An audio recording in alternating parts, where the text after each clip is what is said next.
એચ.વી. જોટાણીયા, full time secretary, જિલ્લા કાનૂની સેવા સત્તામંડળ રાજકોટ.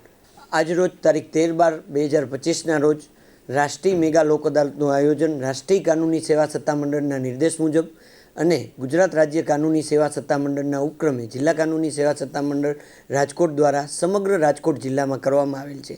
આજરોજ સમગ્ર રાજકોટ જિલ્લામાં કુલ 37,000 જુદા જુદી કેટેગરીના કેસો મૂકવામાં આવેલ છે, જેમાં બેંક લેણાના કેસો, ચેક રિટર્નના કેસો, મોટર અકસ્માત વળતરના કેસો, સિવિલ કેસો, આવા જુદા જુદા કેટેગરીના કેસો પરત્વે છેલ્લા 3 મહિનાથી જુદી જુદી વીમા કંપની, જુદી જુદી ફાઇનાન્સ કંપનીઓ, પ્રાઇવેટ પક્ષકારો વગેરે સાથે જુદા જુદા પ્રકારની મિટિંગો યોજી અને પક્ષકારો વચ્ચે સુમેળભર્યા સંબંધો જળવાઈ રહે અને પોતાના કેસમાં સમાધાન થકી કેસનું નિરાકરણ થાય તો તેનાથી બંને પક્ષકારોને ખર્ચ, સમય અને વ્યય આ તમામ વસ્તુઓમાં ફાયદો થાય છે.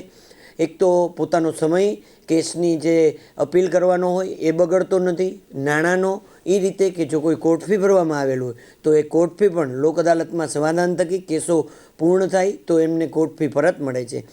લોક અદાલતમાં સમાધાનથી કેસ ફેસલ થાય એ તકરાર નિવારણનો શ્રેષ્ઠ વિકલ્પ છે અને બંને પક્ષકારો હસતા મોઢે લોક અદાલતમાંથી સમાધાન થકી કેસનો નિકાલ થવાથી પોતાના ઘરે જાય છે. આ સિવાય જો કોઈ કોર્ટ ફી ભરવામાં આવી હોય તો તે પણ પરત મળે છે. અને આજ રોજ સમગ્ર જિલ્લામાં જે 37,000 કેસો મૂકવામાં આવેલ છે એમાંથી 60% ઉપરાંત કેસોમાં સમાધાન થવાની શક્યતા છે.